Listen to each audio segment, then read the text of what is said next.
Again. Good morning. What is the benefits of avocado?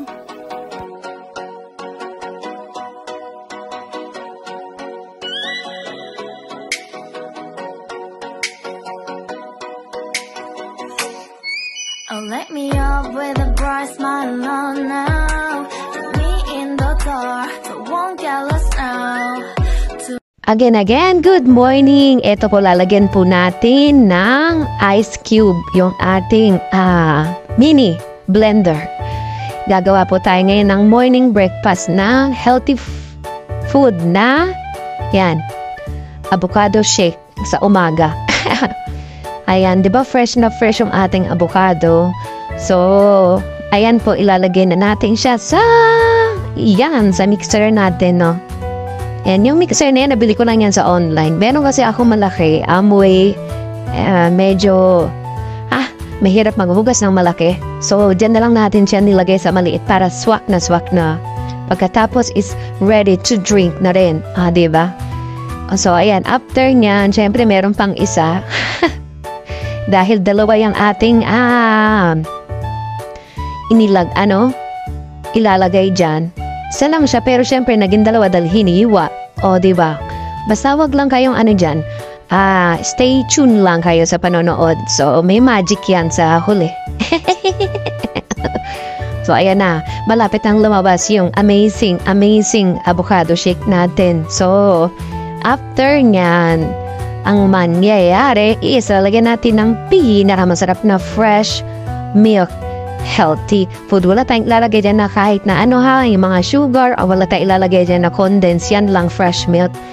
Kinakain ko nga yan ng sonomama. Ibig sabihin ng sonomama, yung diretso ko lang kinakain yung avocado na yan minsan. Hindi ako naglalagay ng sugar. So ayan, pindot-pindot na natin with, ayan na, ginig na siya. So ayan, isa pa ulit. Excited na rin ba kayong uminom?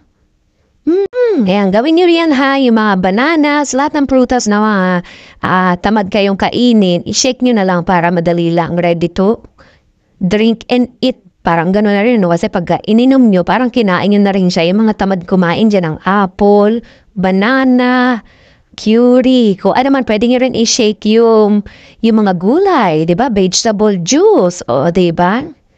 So, ayan na po. So, ayan, pagkatapos yan, syempre, diba? Kailangan na natin siyang isalin sa ating baso.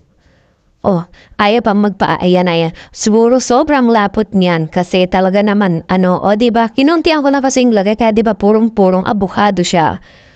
Diba halos ayaw niyang bumagsak kasi nga, yan, masyado siyang malapot pero i-shake pa natin para lumabas. Diba? Huwag kayo maglalagay ng sugar hanggat maaari at saka ng condense kasi diabetes naman yon. Yung benefits na avocado is matatalo ng sugar at pag sobrang damis. Okay na yung ganyang fresh milk lang. So lang guys. Okay, kampay. Let's party to drinks now. So mag-shake na rin kayo dyan para magkampay masyo tayo. Cheers! Ayan, di ba napaka yummy tignan. Sobrang lapot ng avocado. Thank you for watching. Bye!